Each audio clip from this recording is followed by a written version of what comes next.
안녕하십니까. K트렌드 US의 닥터 K입니다. 오늘은 2026년 5월 5주차 시장 전망을 다뤄보겠습니다. 미국 증시가 무려 8주 연속 상승이라는 엄청난 랠리를 보여주었죠. 하지만 여러분, 진짜 테스트는 이제부터 시작입니다. 3일간의 메모리얼데이 연휴가 끝나고 열리는 오늘 밤 첫 장부터 우리 시장은 거대한 변수들을 마주하게 됩니다. 바로 이란과의 지정학적 협상 진전 여부, 마벨과 세일즈포스를 필두로 한 AI 기업들의 실적, 그리고 목요일에 발표될 인플레이션 지표, PCE 물가 입니다. 과연 9주 연속 상승이라는 대기록을 쓸 수 있을지, 아니면 여기서 랠리가 멈추게 될지 오늘 영상을 통해 확실한 대응 전략을 세워가시길 바랍니다. 지난주 증시를 복귀해보면 가장 큰 반전이 하나 있었습니다. 아마 대부분의 투자자분들은 엔비디아를 비롯한 AI 기술주의 랠리만 쳐다보고 계셨을 겁니다. 하지만 지난주 시장의 진짜 주인공은 따로 있었습니다. 바로 블루칩과 소형주가 이끄는 비기술주도 랠리였습니다. 화면의 수치를 보시죠. 지난주 나스닥이 0.45% 오르며 잠시 쉬어가는 동안 전통 우량주가 모인 다우존스 지수는 무려 2.13%나 급등하며 사상 최고치를 견인했습니다. 다우가 나스닥 수익률을 무려 4.7배나 아웃퍼폼한 겁니다. 자, 그렇다면 이번 주 우리가 던져야 할 핵심 질문은 이것입니다. 이번 주에 쏟아지는 마벨과 세일즈포스 같은 AI 실적이 나스닥의 반격을 만들어낼 수 있을까요? 지난주 증시를 쏘아올린 결정적인 방아쇠는 세 가지였습니다. 첫째, 지정학적 변수입니다. 이란과 미국의 협상이 진전되고 호르무즈 해협 재개통 기대감이 커지면서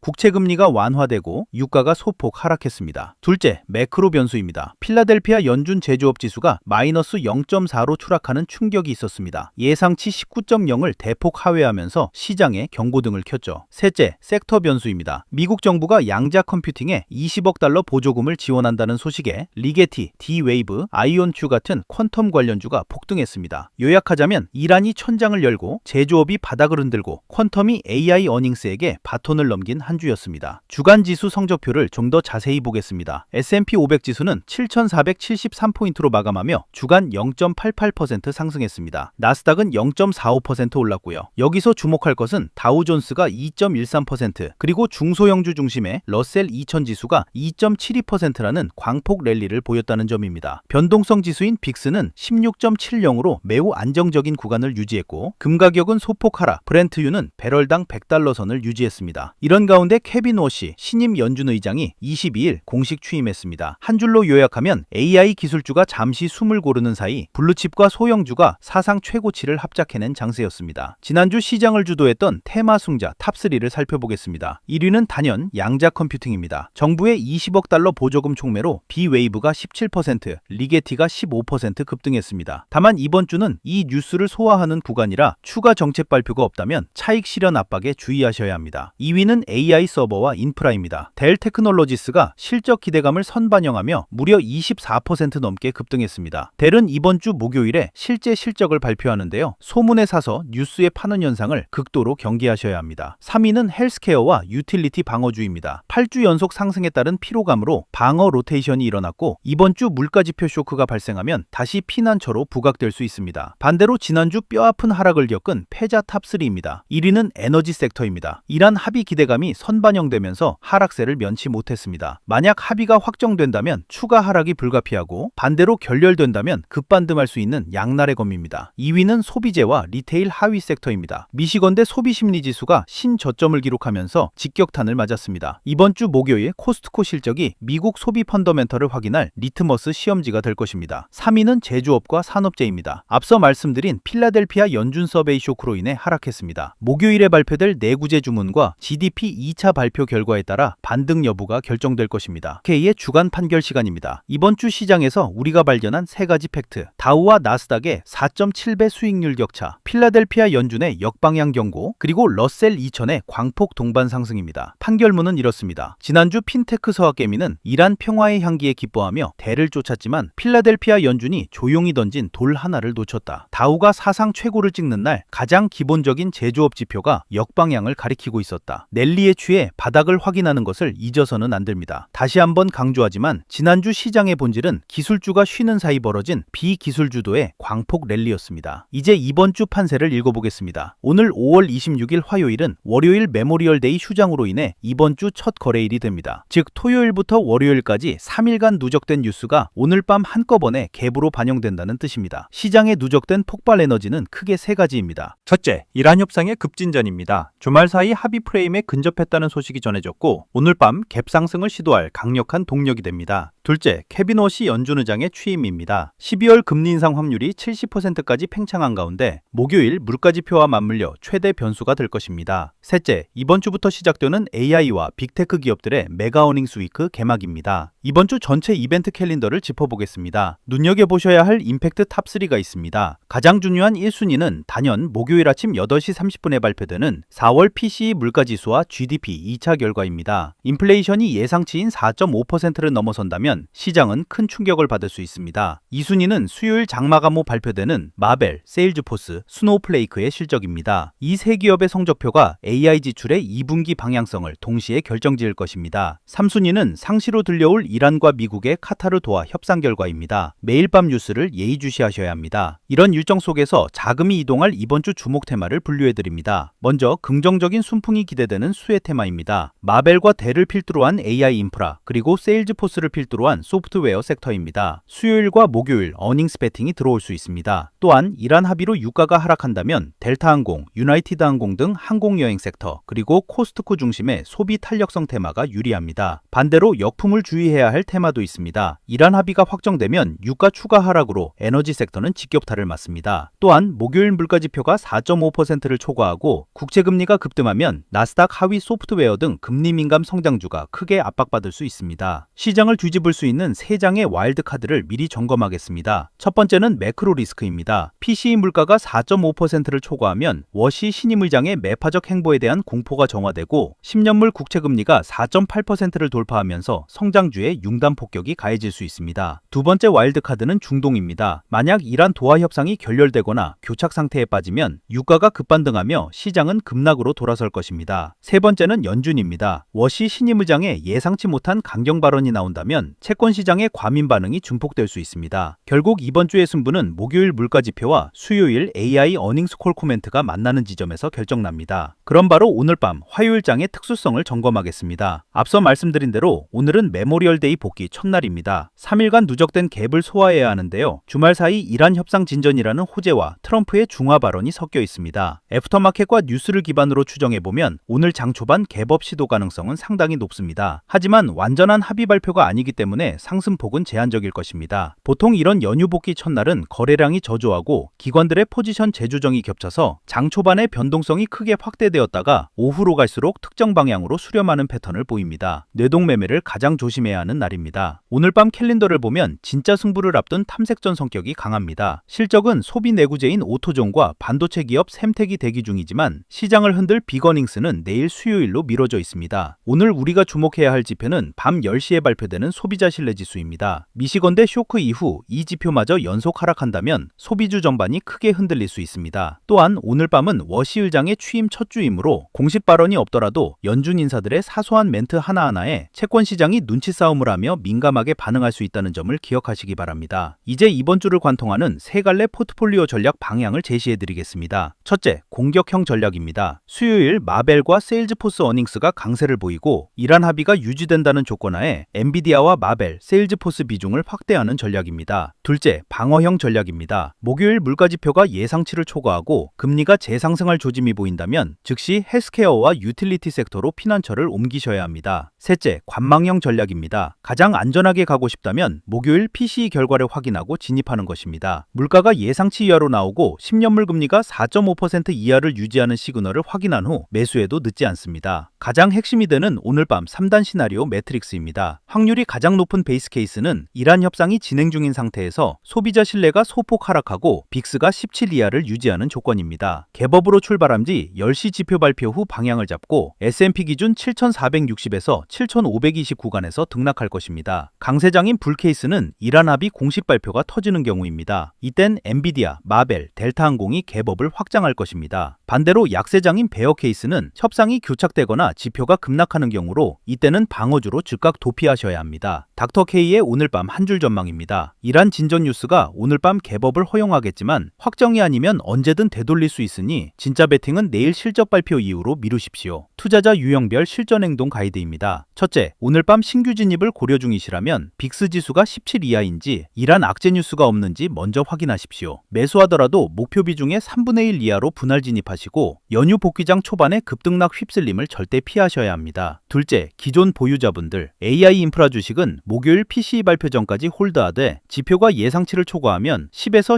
15% 정도 익절을 검토하십시오. 특히 델은 실적 기대감이 선반영되었으니 실적 전 일부 차익 실현도 좋은 선택입니다. 셋째, 현금 관망자분들은 목요일 8시 30분 물가지표 결과 발표 전까지 섣불리 움직이지 마시고 인내심을 유지하시길 권해드립니다. 마무리입니다. 닥터K의 이번 주 종합 메시지는 이렇습니다. 8연속 주간 상승 이후 이번 주는 이 랠리가 진짜인지 가짜인지 근거를 확인하는 무자비한 시험대입니다. 이란 협상, 마벨 실적, PCE 물가 이 세 가지 중 단 하나만 어긋나도 9번째 주간 상승은 쉽지 않을 것입니다. 이번 주 가장 중요한 날은 목요일, 물가와 GDP와 핵심 실적이 동시 폭격하는 날입니다. 여기서 구독자 여러분께 질문 하나 드리겠습니다. 여러분은 내일 수요일 마벨 어닝스 발표 전에 포지션을 늘리실 건가요? 아니면 줄이실 건가요?